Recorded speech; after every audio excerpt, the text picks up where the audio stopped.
Nuestra alma es diferente. A nuestra alma no se le puede dar cualquier tipo de comida, porque el alma también se enferma. Y a veces hay gente en la iglesia que no levantan cabeza, ¿me explico? Gente que siempre están decaídos, están tristes, oras por ellos, escuchan los mensajes, pero que no terminan como de arrancar, yo digo, ¿no? Y es que a veces no se dan cuenta ni ellos que tienen el alma enferma. Y a veces dice, ¿por qué me viene a mí de repente esa tristeza cuando yo estaba bien la semana pasada? ¿O por qué me pasa a mí esta cosa o aquella otra? Y es que uno tiene que ir al manual, a la escritura, y pedirle al Señor olfato y discernimiento espiritual. Y el Señor te va a mostrar probablemente qué es lo que está pasando en tu vida. Que a lo mejor llevas años con esa enfermedad espiritual, esa enfermedad del alma, y tú ni siquiera te has dado cuenta. ¿Saben que un día el Señor Jesucristo entró a predicar a una sinagoga? Las sinagogas no son como así, como tenemos el culto nosotros, donde están todos juntos, ¿no? Las mujeres, los hombres, los niños, las niñas. No, las sinagogas nunca han sido así, ni en el pasado ni ahora. Las sinagogas son para la reunión principal para los hombres, solamente los varones. Y los niños que han hecho bar mitzvah, que han hecho una ceremonia que pasan de niño a hombre a partir de los 12 años y están con sus papás. Y las mamás y las niñas, ¿dónde están? Aparte, o en el balcón arriba, detrás de una pared, detrás de unas cortinas. Hoy en el culto lo pueden ver, pero no pueden estar juntos, hombres y mujeres. Aunque fueran marido y mujer, no pueden estar juntos. Ellas pueden ver al que predica, ellas pueden ver hacia afuera, pero los que están hacia afuera no las pueden ver a ellas, porque están como detrás de unas cortinas, ¿verdad? Detrás de unas celosías y no las pueden ver. Pero dice la Biblia que un día el Señor Jesucristo llegó a una sinagoga y dice que en medio del mensaje se para, lo interrumpe porque dice que vio a una mujer encorvada desde hacía 18 años. Repito, de adentro hacia afuera se podía ver, pero del púlpito, de la plataforma, allá nadie podía ver a las mujeres. Pero él la vio, porque lo que el hombre no ve, Dios lo sabe y lo conoce perfectamente. Y da igual dónde te escondas, da igual dónde vivas, da igual dónde estés, el Señor sabe dónde estás y cómo estás. Hizo algo que rompió todas las estructuras religiosas de cualquier sinagoga del mundo. Le dice a la mujer, ven, y la pone delante de todos los hombres. Y seguramente habrán dicho, ¿qué está haciendo este hombre? Esto es un pecado, esto es una falta de respeto, esto es una falta de reverencia. ¿Qué está haciendo este hombre? Poner en medio de nosotros a una mujer. Y dice la Biblia que esta mujer no se podía enderezar. Estaba totalmente curvada su columna vertebral. Y dice que llevaba en esa condición lamentable 18 años de su vida. No se perdió un culto, no se perdió una reunión en 18 años, pero siempre estaba igual o peor. Y esa historia solamente está en el Evangelio de Lucas. Marcos no habló de ella, ni Mateo, ni Juan, pero Lucas sí. Y Lucas dice la Biblia que era médico. Y Lucas la observó, a Lucas le contaron los síntomas que tenía y él llegó a la conclusión de que de ninguna manera esta mujer nunca se iba a enderezar. Ahora, el problema aparentemente era un problema físico, pero sin embargo la Escritura dice que tenía espíritu de enfermedad y por eso no se podía enderezar. Fíjese la preposición, las preposiciones son muy importantes, hermano, muy importantes. Como cuando el Señor le dijo a Moisés, desde hasta será tu territorio, pero no te salgas de ahí porque no te voy a dar nada, pero desde aquí hasta allí todo será tuyo. Las preposiciones en la Biblia son tremendamente importantes. Y por eso dice la Biblia que de ninguna manera se podía enderezar, porque era una persona que estaba que tenía espíritu de, no dice un espíritu, sino espíritu de. ¿Y cuál es la diferencia entre tener un espíritu o tener espíritu de enfermedad? Bueno, tener un espíritu significa tener un demonio. ¿Sí o no? Tener un espíritu significa tener una presencia demoníaca en tu cuerpo, y entonces cuando una persona tiene eso, las evidencias son muy distintas, amigo. No es lo mismo tratar con un esquizofrénico, no es lo mismo tratar con una persona, digamos, poseída, que con una persona, por ejemplo, que le dan ataques epilépticos, aunque a veces a endemoniados le pasan esas cosas, pero la sintomatología, la patología de la persona es completamente diferente, y es una lástima cuando a un endemoniado se lo trata como a un loco, o a un loco se lo trata como un endemoniado, que es muchas veces lo que pasa en las congregaciones. No, él está endemoniado. No está endemoniado, tiene un problema psicológico, problema mental. Por eso hay que orar mucho y pedir sabiduría y discernimiento al Señor para saber ayudar a cada persona según su verdadera necesidad, y no lo que a mí me parece que tiene. Porque le puede hacer muchísimo daño a una persona, ¿verdad? Ella tenía espíritu de enfermedad, una tendencia a la enfermedad, una tendencia a ese tipo de problemas que se manifestaban evidentemente de una forma física. Es como personas que tienen tendencia al desánimo, tendencia a la depresión, una tendencia, ¿verdad?, a la crítica, una tendencia al desánimo. Cada uno de nosotros tenemos áreas de debilidad dentro de nosotros, ¿sí o no? Claro que sí, unos más y unos menos, unas más evidentes que otras, pero todos tenemos tendencia, ¿verdad? Hay gente que tiene tendencia a hablar más de la cuenta, ¿sí o no? Bueno, aquí no en Guatemala, porque ustedes están en un nivel espiritual diferente al nuestro, ¿no? Pero hay gente que tiene una tendencia a... Me dijo una hermana, dice: hermano, ¿usted cree que yo tengo don de lenguas? Y la miré así de arriba abajo y le digo: no sé si lo suyo es don de lengua, pero tiene una lengua que parece un don, hermana. ¿Sabe? Así que esta mujer tenía espíritu de enfermedad.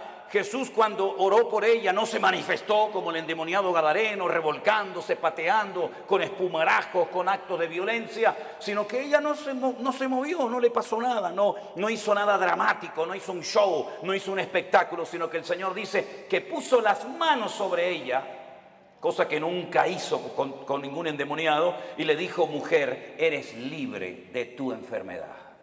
Y entonces dice que ella inmediatamente se endereza. Y claro, el principal de la sinagoga, ante semejante milagro, tenía que haber dicho: gloria a Dios, qué bendición que a esta hermana, que la hemos tenido 18 años en la congregación, por fin puede enderezar su vida y hacer una vida normal. ¿No hubiera sido lo más lógico esa reacción? Pues no fue esa la reacción.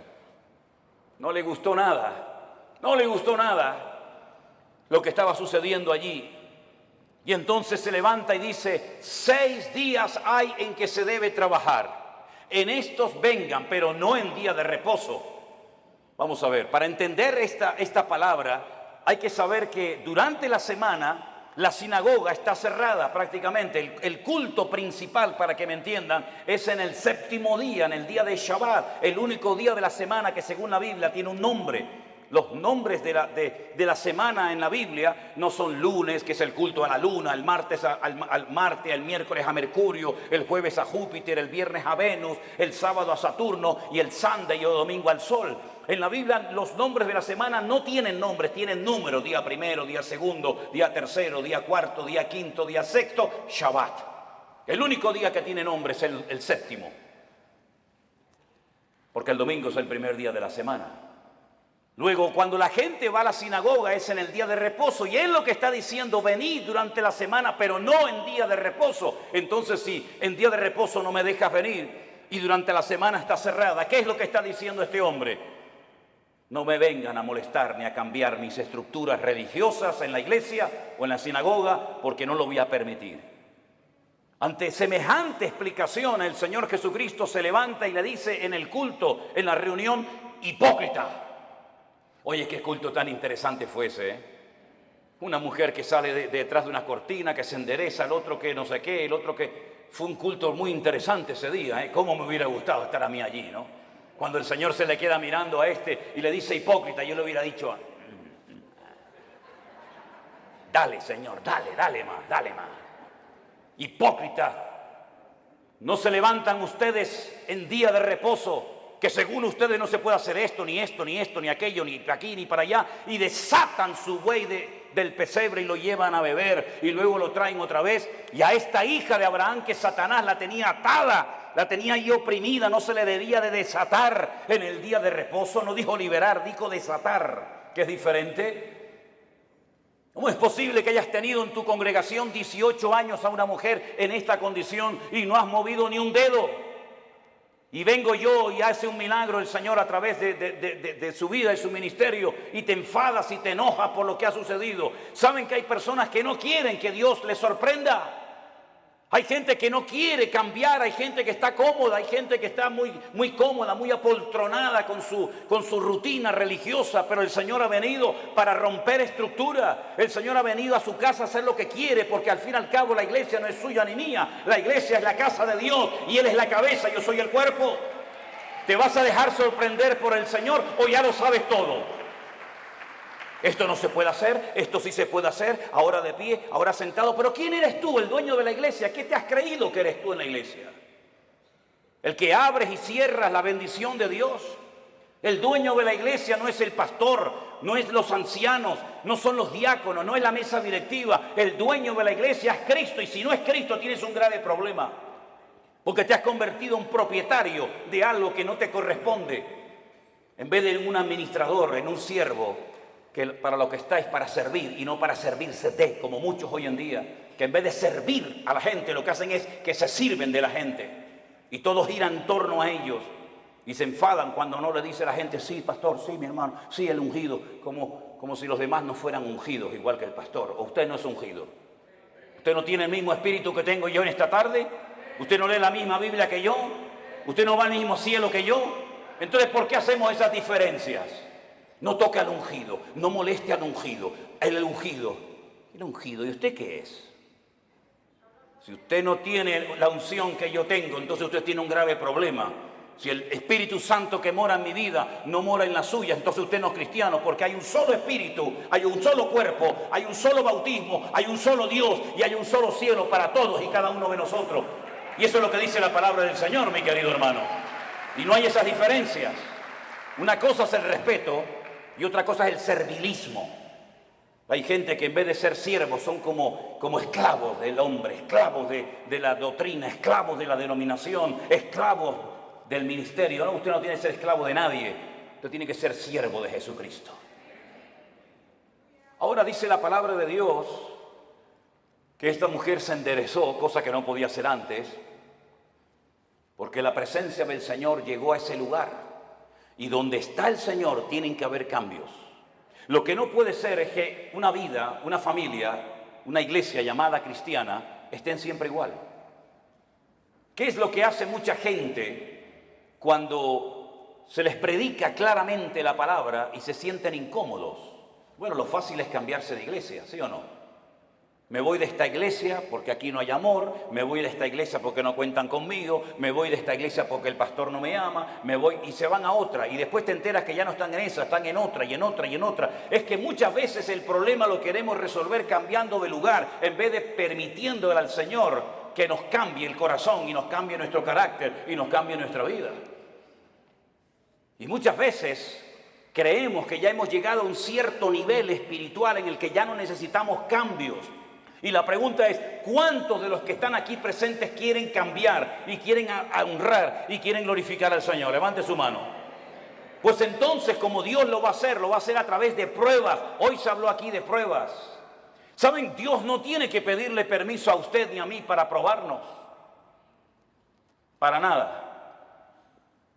Y las pruebas por las que pasaremos a lo largo de nuestra vida, que pasaremos sí o sí, son proporcionales a nuestro nivel de fe y de madurez. Lo cual quiere decir que Dios nunca jamás va a mandar una prueba a usted por equivocación, por error. Ay, esta prueba era para Juan y se la estoy mandando a Antonio. Esta prueba era para la hermana María y me equivoqué y se la mandé a la hermana Juana. No, para nada. Las pruebas están preparadas desde la eternidad para cada uno de nosotros. Y Él nunca nos va a mandar algo que no vamos a poder soportar y llevar. Y en el caso de que nos mandara algo que humanamente hablando decimos, yo no aguanto, yo no puedo con esto, no te preocupes, que el Señor te va a capacitar y te va a ayudar para que tú pases por la prueba con gozo y con la bendición de Dios. Yo siempre he dicho que si las pruebas que el Señor le mandó a Abraham se las hubiera pedido o se las hubiera mandado a David, no las hubiera podido soportar. Porque como dije esta mañana, David ganó muchas batallas fuera del hogar, pero dentro perdió muchas. Sin embargo, cuando el Señor le pide a Abraham que sacrifique a su hijo, él no le dijo al Señor, ¿y por qué? Yo tengo dos, si quieres te sacrifico al primero, a Ismael. No, quiero que sacrifiques a tu único hijo, al que amas. Y le dice a Isaac. Abraham en aquel momento vivía en el sur de Israel, en una ciudad llamada Beersheba. La palabra Beer en hebreo es pozo, Sheba es 7. Beersheba, la ciudad de los 7 pozos. Él vivía en el sur de Israel. Beersheba en la actualidad es la capital del Negev, del desierto del Negev, del sur de Israel. Y el Señor le habla y le dice, ve al monte Moriah a sacrificarme a tu hijo. El monte Moriah está en Jerusalén. Es el monte donde tiempo más tarde se construiría el templo de Salomón. Él viajó, dice la Biblia, 3 días desde el sur de Israel hasta el monte Moriah. Y cuando llegan cerca del monte Moriah y lo ve de lejos, llevaba a algunos criados y él les dice a sus siervos, esperen aquí que nosotros iremos allí, adoraremos y volveremos. Fíjese qué interesante la palabra de Abraham. Iremos, adoraremos y volveremos. ¿Cómo que volveremos si Dios te ha dicho que van 2 y vuelve 1? Subiréis 2 al monte Moriah, pero a uno lo tienes que sacrificar y matarlo allí, y el que volverá serás tú solo. Pero no dijo eso Abraham, dice iremos y volveremos.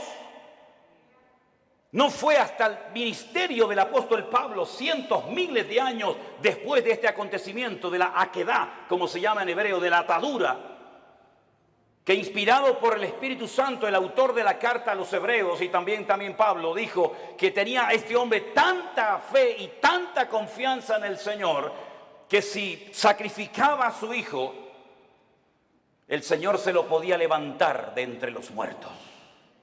Nunca jamás en la historia Dios había resucitado a un muerto. Nunca había habido un precedente de un muerto que resucitara. Pero Abraham sabía, porque conocía a Dios.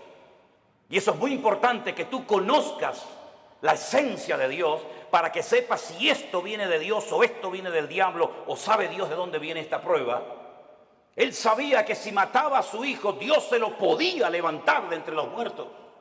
Cosa que metafórica o simbólicamente sucedió. Ahora, muchos se han imaginado toda la vida que Isaac era como un niñito pequeño, que si no quiere ir lo empujo y lo llevo a la fuerza. No se equivoque, no es así. Yo he visto en algunas iglesias y he visto en las escuelas dominicales que presentan a un niño de 7, 8, 9, 10 años, que el papá lo sube encima de un altar, lo amarra, saca el cuchillo y lo va a matar. Es que no es así lo que cuenta la Biblia. Si usted saca cuentas, y podríamos ir por los textos para demostrarle lo que le digo, Isaac tenía en ese momento 40 años. 40 años tenía el hijo de Abraham. Y por eso dice que iban ambos juntos, porque Isaac no era tonto.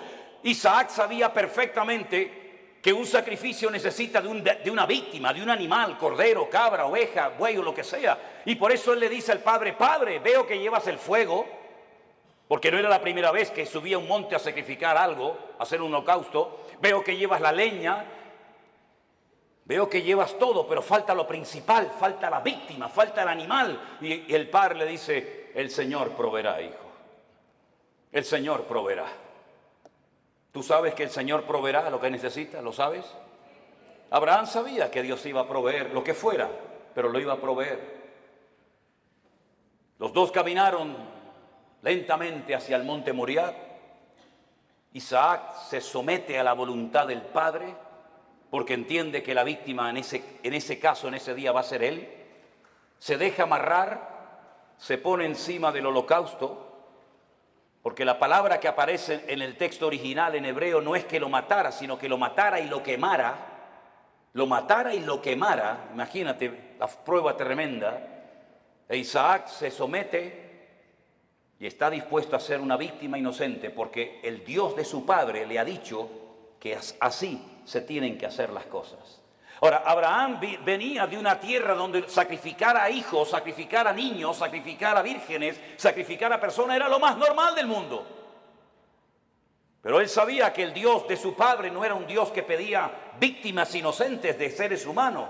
Pero aunque no entendía nada, se sujeta al plan y a la voluntad de Dios.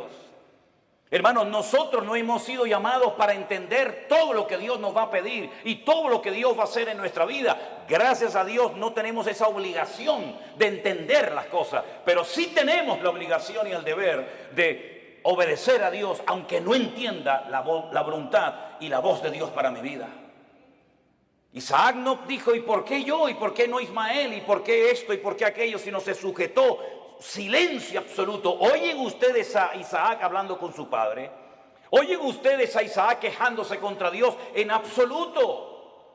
Porque Isaac en ese momento, aunque él no era consciente, es un tipo de Cristo, sometiéndose a la voluntad del Padre eterno, entregando su vida por todos y cada uno de nosotros. Y en el momento en el que Abraham va a sacrificar a su hijo, dice que se oyó una voz del cielo diciendo, alto Abraham, no lo hagas. La prueba no se produjo porque Dios quería comprobar la obediencia de Abraham. Es que Dios no te prueba a ti, mi hermano, ni a ti, mi hermana, para saber cómo vas a reaccionar. Es que Dios no necesita probarte para saber cómo eres. Es que Dios no necesita pasarte por una prueba económica, física, espiritual o de la índole que sea para comprobar si eres obediente o eres un rebelde, si eres una persona espiritual o eres un cabezón. Dios no necesita probarte para sacar conclusiones. Ya Dios te conoce desde el vientre de tu madre. Las pruebas son para que tú descubras cómo eres tú realmente delante de Dios. Es un test, es un examen, es una prueba que Dios te pasa a ti para que sepas si verdaderamente amas a Dios o no lo amas. Para que te des cuenta si eres tan obediente como dices o aparentas ser. Las pruebas no son para demostrarle a Dios nada, son para demostrarte a ti mismo el tipo de creyente que tú eres. No el que te gustaría ser, sino el que realmente eres en ese momento. Y en esa prueba sale tu verdadero yo. Sale lo mejor de ti o puede salir lo peor de ti. Es en la prueba donde se ve realmente si se puede contar contigo. Todo eres bla, bla, bla, bla, bla, planes, proyectos, ideas, pero a la hora de verdad no vales para nada. Es en la prueba donde se demuestra si tú verdaderamente tienes paciencia y tienes temor de Dios y respetas al Señor y estás dispuesto a sacrificarte. Las pruebas, repito, no son para demostrarle a Dios nada. Las pruebas son para que tú te des cuenta el tipo de madurez, tus debilidades, tus carencias o tus puntos fuertes. Y es interesante notar que no fue necesario que Abraham sacrificara a Isaac, porque quedó bien claro para todo el mundo allí presente y para las futuras generaciones que Abraham era un hombre que amaba a Dios. Fíjense qué interesante que Abraham nunca leyó la Biblia. Abraham nunca leyó los Proverbios. Abraham nunca supo nada del Apocalipsis. Abraham nunca tuvo un pastor. Abraham nunca habló en lenguas. Abraham nunca, jamás asistió a ninguna congregación. Pero entonces, ¿cómo tenía tanto conocimiento de Dios sin pastor, sin iglesia, sin escuela bíblica, sin iglesia virtual, sin nada? ¿Cómo llegó a conocer tanto ese hombre a Dios? Porque Abraham se terminó dando a conocer como el amigo de Dios. ¿Y por qué fue amigo de Dios? Porque Jesús tiempo más tarde dijo, ¿queréis ser mis amigos? Pues haced todo lo que yo os mando. Esos son los amigos verdaderos de Dios. Aquellos hombres y mujeres que aunque no entienden lo que está pasando, ni cuánto va a durar la prueba, son capaces de someterse a la voluntad de Dios sin entenderlo todo, pero que conocen a Dios por la comunión y por la relación que tienen con Él. ¿Cuántos dicen amén? Lo mismo le pasó a José. José nunca fue a ninguna iglesia. José nunca tuvo un pastor que le instruyera, que le ayudara, que le aconsejara. José nunca leyó la Biblia, pero cuando llegó el momento de la prueba más grande de su vida, Él salió corriendo porque él dice, ¿cómo voy yo a pecar contra mi Dios haciendo semejante cosa? ¿Cómo él sabía si no estaban los 10 mandamientos escritos? No estaba ni una palabra, ni una coma, ni una tilde de la Biblia escrita. ¿Cómo él sabía que eso no le agradaba a su Dios? Porque el que conoce a Dios sabe lo que a Dios le agrada y lo que Dios abomina. ¿Por qué hay tanta gente en las iglesias hoy en día que están todo el santo día pidiendo confirmación? ¿Me puede el Señor confirmar si estoy llamado o no? ¿Me puede el Señor confirmar si tengo que ir allí o no? ¿Qué confirmación necesitas tú, mi hijo? Lea la Biblia, métase en la comunión con el Señor y no va a necesitar que nadie le ponga la mano encima para que le diga lo que usted tiene que hacer. Esa dependencia enfermiza de la oveja, del pastor, como si el pastor fuera su papá, como si el pastor le tiene que decir, vaya al baño ahora. No, ahora no vaya al baño, vaya para allá. No, eso no es así, hay que ya crecer, hay que madurar, hay que aprender a ser autodidactas, porque llegará el momento que no existirá iglesia virtual, que no nos dejarán predicar en YouTube, que no nos dejarán predicar en Facebook. Llegará un momento que nos arrancarán las Biblias, llegará un momento que nos perseguirán, y en ese momento todo lo que han aprendido, si es que han aprendido algo, es lo que te va a mantener firme contra los ataques que vendrán en el futuro, mi querido hermano. No dependa de mí, por el amor de Dios, no dependa de la iglesia, dependa del Dios Todopoderoso, aleluya.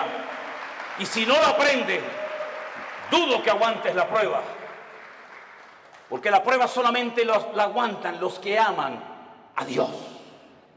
Yo he descubierto eso, hermanos. Las pruebas no las sacan con buena nota, con buena calificación los que han aprendido a cantar muy bien. Las pruebas no las aprueban aquellos que saben, digamos, predicar muy lindo. No, las pruebas las aprueban con muy buena nota los que en el fondo aman a Dios con toda su alma y con todo su corazón. Porque cuando una persona ama, hace cualquier locura. Cuando una persona ama, está dispuesta a poner a un hijo sobre un altar y degollarlo como si fuera una bestia. Cuando una persona ama, es capaz de oír de los labios de Cristo, vas a morir crucificado como yo. Y Pedro dice, tú sabes que yo te amo, Señor. Cuando una persona ama, está dispuesta a estar solo en una cárcel, sabiendo que no estoy solo, sino que Él está conmigo y puedo terminar mi carrera y guardar la fe. Y cuando uno ama a Dios de todo corazón, puede escribir una carta diciendo, en mi primera defensa ninguno estuvo a mi lado, todos me desampararon. Pero no lo habla desde la amargura, no lo habla desde el rencor o el resentimiento, sino que dice, no se preocupen, hermano, Demas me abandonó, Alejandro me causó muchos males, el otro se fue por aquí, el otro se fue por allá, me sacaron de la celda, me llevaron al juicio, nadie estuvo a mi lado, pero el Señor estuvo a mi lado y me dio fuerzas, aleluya, y me guardó de la boca del león. En el peor momento de su vida, cuando todos, Timoteo, Tito, Priscila, Aquila, Silas, el otro tenían que estar con Pablo, ni uno apareció. Pero el Señor estuvo a mi lado y me libró de la boca del león y me seguirá librando. A Él la gloria y la honra y el imperio por los siglos de los siglos, dice Pablo. A ese nivel tenemos que llegar. A ese nivel de fe, a ese nivel de madurez, a ese nivel de esfuerzo y sacrificio es al que tenemos que llegar todos y cada uno de nosotros. Porque todos vamos a ser probados en mayor o en menor medida. Y dice la Biblia que los que son fieles y aman al Señor, Dios nos guardará de la hora de prueba que ha de venir sobre todas las naciones de la tierra. Hace años atrás la gente de Europa venía a América, cuando el continente europeo quedó totalmente arrasado por la Segunda Guerra Mundial. Alemania quedó destrozada completamente, Italia quedó destrozada, toda Europa plagada de muertos, edificios derrumbados, familias destruidas, 6 millones de judíos asesinados en los campos de exterminio nazi. No había esperanza, no había trabajo, no había comida, no había nada. La gente cogía barcos y se iban a Argentina, se iban a Cuba, se iban a Venezuela, como mis antepasados se fueron en barcos de vela a Cuba, Argentina, a Venezuela, porque eran países que ofrecían una esperanza a millones de personas que lo habían perdido todo, padre, madre, salud, casa, de todo. Pero ya eso pasó a la historia, mis queridos hermanos. Y más ahora que hemos conocido y hemos descubierto la perla de gran precio, que es nuestro Señor Jesucristo. Yo no necesito ir a los Estados Unidos para ser bendecido. Yo no necesito irme a países árabes o a Dubái, porque allá hay mucho trabajo.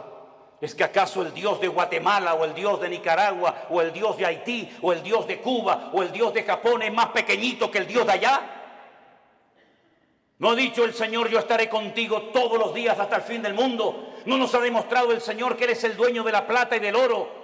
Que no es mi esfuerzo personal, sino es la misericordia y la grandeza de Dios lo que a mí me permite hoy comer, vivir, respirar y tener victoria en mi vida. Permítame decirles que este muchacho que estuvo a punto de ser sacrificado, imitando o intentando imitar el ejemplo de su padre, cuando hubo miseria y los animales no tenían pasto para comer y faltaba el agua en los pozos, él sintió en su corazón hacer lo mismo que hizo su padre, que ir a Egipto. Oye, cada vez que había hambre y miseria en Canaán, siempre había de todo en Egipto. Nunca faltaba el agua, nunca faltaba el pasto, siempre en Egipto había de todo. Y el Señor le dice a Isaac, no vayas a Egipto. Pero Señor, mi padre fue a Egipto. Claro que tu padre fue a Egipto. Y Egipto se le metió en su casa. ¿O no te acuerdas de tu hermanito Ismael, de quién nació? Y no te acuerdas de doña Agar, no te acuerdas que se fue de Egipto, pero Egipto se le metió en la casa. Tú no tienes que ir a Egipto para nada, tú te quedas aquí. Pero Señor, yo vivo en Beersheba, yo vivo en un desierto, no hay agua, no hay nada. Y el Señor le dice, siembra. ¿Pero dónde? Siembra ahí en la arena, siembra en la arena. Y después, como riego la semilla, escarba, busca, y empezó a escarbar, ¡pum!, le salió agua. Y vinieron los enemigos y dijeron, hay que taparle el pozo. Y le taparon el pozo. ¿Y ahora qué hago? ¿Me voy a Egipto? No, vete más allá. Siembra más allá y busca agua. Y encontraba agua en todos los lados. El agua estaba debajo, solamente había que buscarla. Y dice que ese año sembró y cosechó a 100 por 1 en el desierto sin agua. Y al final vinieron los enemigos, los que le echaban tierra y piedras a sus pozos, a hacer un pacto con él, a pedirle perdón y a decir, se nota que Dios está contigo. Eso es lo que el mundo necesita ver en nosotros los cristianos. Que nuestra dependencia no está del dólar, nuestra dependencia no está de los países del norte. Nosotros dependemos del Rey de Reyes y Señor de los señores. Y el Señor está contigo como poderoso gigante. ¡Alabado sea Dios! ¡Aleluya! ¿No dice el Señor que yo soy el Dios de la plata y del oro? Qué fácil es decirlo, ¿no? ¿Sí? Nosotros hemos vivido por fe 40 años de nuestra vida y hemos enseñado a nuestras hijas a vivir por fe. Y hemos vivido desde el minuto 1 que nos casamos y desde el minuto 1 que salí de la escuela bíblica he vivido por fe. No he dependido de nada ni de nadie, sino solamente del Señor. Ha habido momentos de abundancia, ha habido momentos de escasez, pero el Señor nunca nos ha fallado, jamás, jamás. Hemos dormido en grandes hoteles, hemos dormido en carreteras, hemos dormido en selvas, hemos dormido en gasolineras, hemos dormido en la calle, hemos dormido en casas abandonadas, hemos dormido en montones de lugares, pero no da igual, porque lo importante no es lo que uno tiene, lo importante es lo que uno es en Cristo Jesús. Y ese nivel de fe es la que necesitamos hoy en día los cristianos del siglo XXI. Yo decía esta mañana y se lo recuerdo que a veces el mundo se ha metido de tal manera en nuestras vidas que parece que si no tenemos el último zapato, la última camisa, el último teléfono, la última computadora, como que nos entra la depresión. Y yo pregunto, ¿qué tenía Pablo? ¿Qué tenía Pedro? ¿Qué tenía Santiago? ¿Qué tenían nuestros hermanos en la Segunda Guerra Mundial? No tenían nada, pero cuanto menos tienes es cuanto más el Señor está contigo. Y esa es la vida que el Señor quiere que vivamos. Por eso yo siempre he predicado y lo digo. Hermanos, la Biblia que predicamos es la misma. El Espíritu Santo es la misma. El Salvador es el mismo. El poder de Dios es el mismo, pero la iglesia no es la misma. No, la iglesia no es la misma. He conocido cristianos en Estados Unidos, mejor dicho, pastores, que me dicen, ¿saben lo primero que me pregunta una persona cuando viene a nuestra iglesia pensando en la posibilidad de hacerse miembro de la iglesia? Digo, no, dice, ¿tienen buenos aparcamientos, buenos estacionamientos para los carros aquí? ¿sí? ¿Tienen aire acondicionado las clases de los niños? ¿Sí? ¿Las butacas de la iglesia son de madera o son así mulliditas? Y cuando pasan la lista y tienen todo lo que sus necesidades demandan, ¿se hacen o no miembros de esa iglesia? Yo te mandaría un tiempo a África, a Corea del Norte, a Irán, a Pakistán, y a lugares donde los hermanos a escondidas de noche tienen que ir con un pico y una pala a romper bloques de hielo así de gordo y bautizarse en lagos helados para que no los maten las personas que están a su alrededor. Te mandaría a lugares donde solamente hay una Biblia para toda la iglesia y los hermanos se la pasan de unos a otros durante varios días y la copian a mano. Y yo tengo Corintios, yo tengo Efesios, yo tengo Gálatas, yo tengo Romanos, yo tengo los Proverbios, porque hay una sola Biblia para toda la iglesia.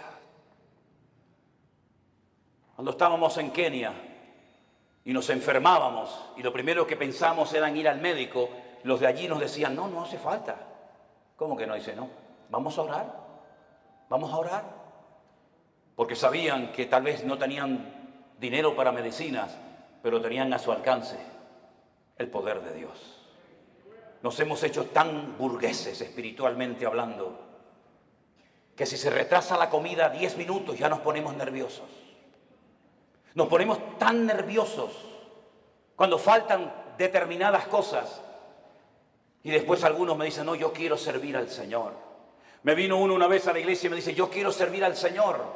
Y estaba de pie y yo estaba poniendo la moqueta en la iglesia con un señor ya muy mayor. Y le digo, ¿y por qué no te agachas y me ayudas a poner la moqueta de la iglesia? Y me dice, es que yo soy cantante, yo soy músico. Digo, tú eres un idiota.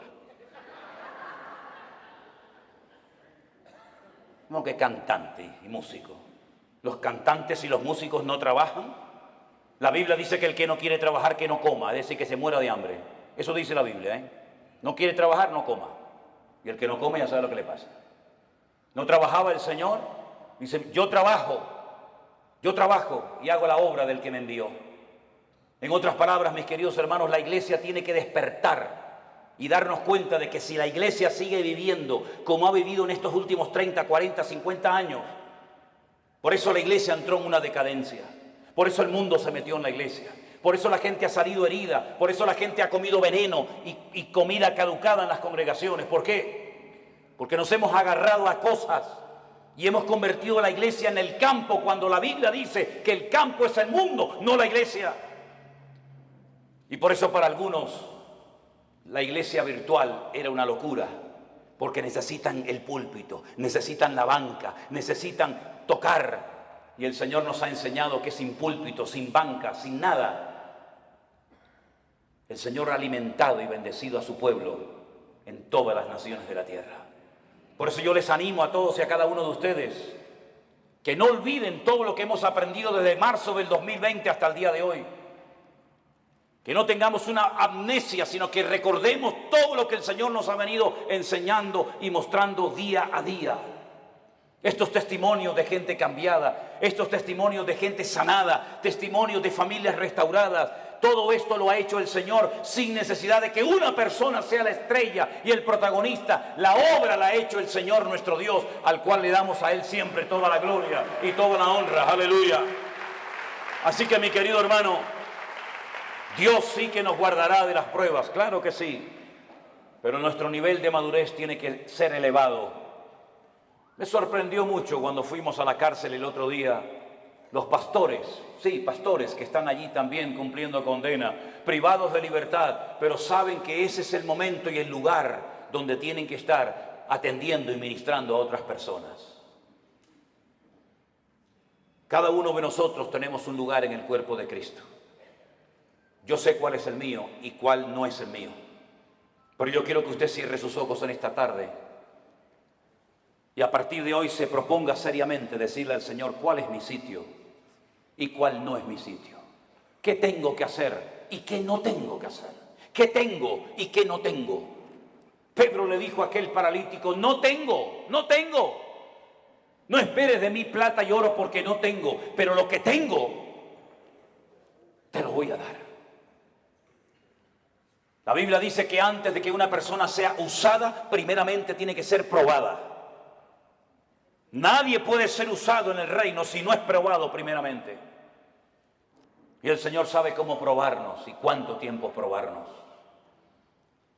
Dígale al Señor, enséñame a gozarme en las pruebas.